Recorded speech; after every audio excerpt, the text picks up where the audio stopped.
नमस्कार दोस्तों, इस लेक्चर में अपन बात करने वाले हैं फक रोग के बारे में। तो बहुत इम्पोर्टेंट टॉपिक है।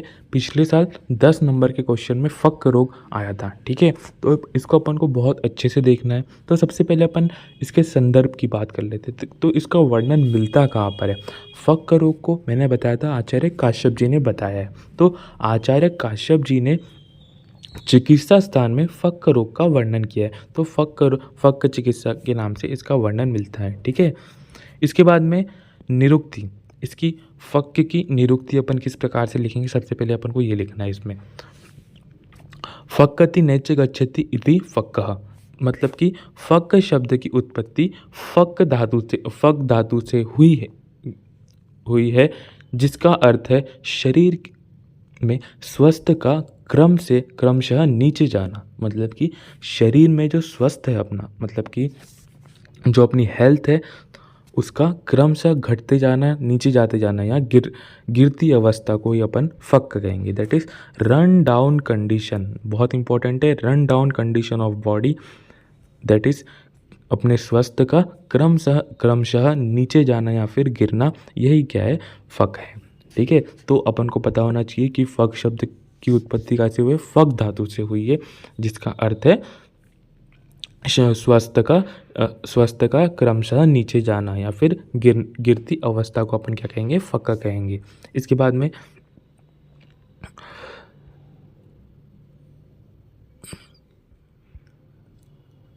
जो इनने जो बताया है, फक जो है एक व्याधि नहीं है, मतलब कि एक स्पेसिफिक कोई एक व्याधि नहीं है, ये एक महत्वपूर्ण लक्षण है जो विभिन्न व्याधियों में उत्पन्न होता है, ठीक है।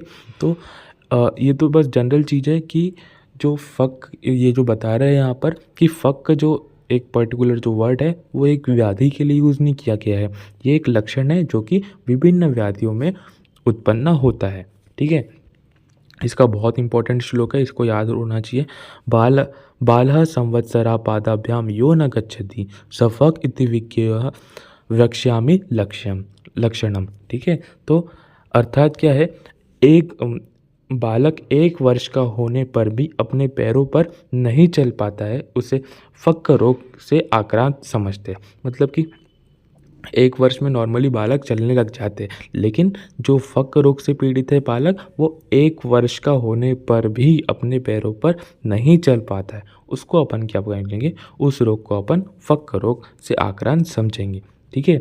उस बालक को अपन फक रोग से आक्रांत समझेंगे अगर बालक 1 वर्ष का होने पर भी अपने पैरों पर नहीं चल पा रहा है। तो जब चलने वाले शिशु की चलने की शक्ति का ह्रास हो जाता है, उसका कारण कुछ भी हो सकता है, उसे फक ही कहेंगे।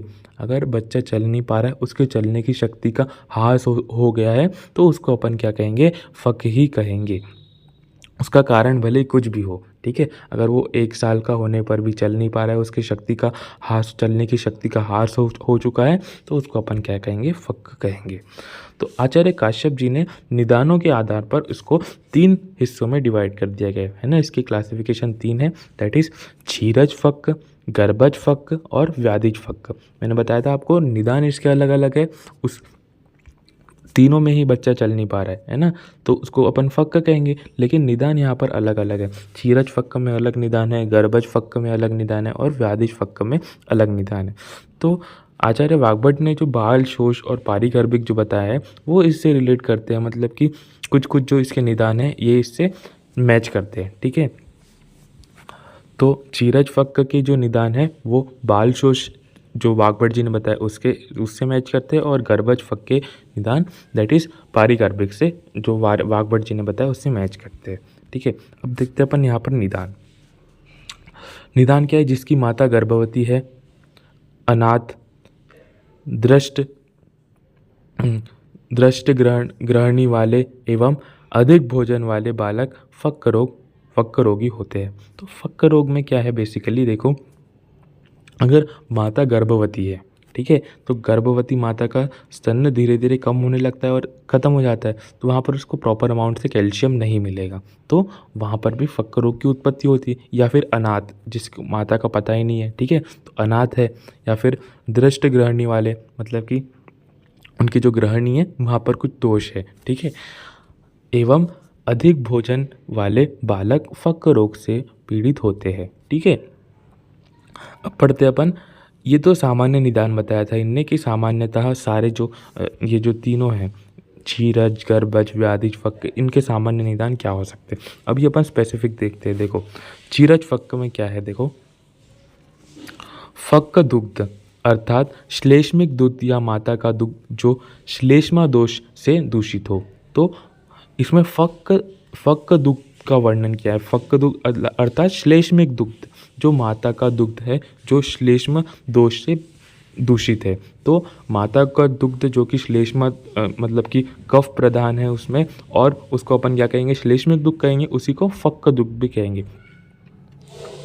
काशर्य अर्थात कृष्णता एवं अनेक व्याधियों का आक्रमण और अंत में फक तत्व की प्राप्ति। तो इसमें क्या होगा, जब वो फक्क दुग्ध का सेवन करेगा या फिर श्लेष्मिक दुग्ध का सेवन करेगा बालक, तो वो क्रश होते जाएगा धीरे धीरे और बहुत अनेक व्याधियाँ उसको आक्रांत कर लेगी और वो फक्क रोग को प्राप्त हो जाएगा। ठीक है, क्षीरज फक्क समझ में आ गया। इसके बाद में गर्भज फक्क। गर्भज फक्क के निदान क्या है, गर्भिणी माता का दूध शीघ्र कम होने से या बंद हो जाने से। मैंने आपको बताया था गर्भिणी माता का दुग्ध जो है वो शीघ्रता से कम होने लगता है और धीरे धीरे करके वो बंद हो जाता है। तो वहाँ पर अगर माता प्रेग्नेंट हो चुकी है तो वो अपने बालक को दुग्ध नहीं पिला पाएगी, है ना। तो वहाँ पर क्या उसमें बालक में क्या लक्षण देखने को मिलेंगे, क्षीणता या फिर मृत्यु हो जाएगी। ठीक है, बालक में क्षीणता और मृत्यु हो जाएगी। इसके बाद में व्याधिज फक्क। निज तथा आगंतुज ज्वर आदि व्याधि अनाथ एवं क्लेश युक्त बालक को हो जाएगी। ठीक है, तो निज तथा आगंतुज व्याधि या फिर ज्वर आदि जो व्याधि है अगर वो बालक को हो रही है तो उसके लक्षण में बालक के स्पिक, बाहु शुष्क हो जाएंगे, है ना, एवं उदर, सिरा, मुख बड़े हो जाते हैं। ठीक है, तो ये सब लक्षण इसमें देखने को मिलते हैं व्याधिज फक्क में। इसके बाद में चिकित्सा बहुत इंपॉर्टेंट है। चिकित्सा बहुत इंपॉर्टेंट है। काश्यप जी ने देखो सबसे पहले इसमें क्या बताया, शोधन चिकित्सा का वर्णन किया। सर्वप्रथम स्नेहन फिर विरेचन करने का बताया, है ना। सबसे पहले स्नेहन करना है, उसके बाद में विरेचन करना है शोधन चिकित्सा में। योग में क्या क्या बताया, कल्याणाघ्रत, षटपलघ्रत और अमृतघ्रत का वर्णन किया है। कल्याणाघ्रत, षटपलघ्रत और अमृतघ्रत। स्नेहोत्तर तीव्र क्षीर से कोष्ठ का शोधन करना है और शोधन उपरांत ब्राह्मी घृत पान कराना है। ठीक है, स्नेहन करा दिया अपन ने, उसके बाद तीव्र क्षीर से अपन को उसमें कोष्ठ का शोधन कराना है, डेट इज विरेचन कराना है। बेसिकली तीव्र क्षीर से अपन को विरेचन कराना है स्नेहन के उपरांत। ठीक है, शोधन उपरांत ब्राह्मी घृत पान कराना है ना, ब्राह्मी घृत पान कराना है शोधन के उपरांत। बल्य चिकित्सा में अपन क्या दे सकते हैं, बल्य क्या क्या होता है, घृत, तेल, दुग्ध, मांस, यूष तथा मांस रस को दोबारा संस्कारित कर शाली अन्न के साथ नित्य सेवन कराना है ना। घृत, तेल, दुग्ध, ये सब ये क्या होता है, बल्य चीज़ें होती है ये, तो इसके बल्य चिकित्सा में ये अपन को उसको देना है। इसके बाद में दोषानुसार कफ अगर प्रधान है तो दुग्ध में गौमूत्र मिलाकर पिलाना है, और अगर वात प्रधान है फक्क रोग तो वहाँ पर बस्ती, स्नेहपान, ये स्वेदन इत्यादि का अपन को यूज़ करना है। ठीक है, तो कफ प्रधान है तो दुग्ध में अपन को गौमूत्र मिलाकर पिलाना है, और वात प्रधान है तो बस्ती, स्नेहपान, है ना, स्वेदन व उद्वर्तन कराना है। अभ्यंग में राज तेल बहुत इंपॉर्टेंट है। अभ्यंग आपको कैसे कराना है, राज तेल से अभ्यंग कराना है इसका।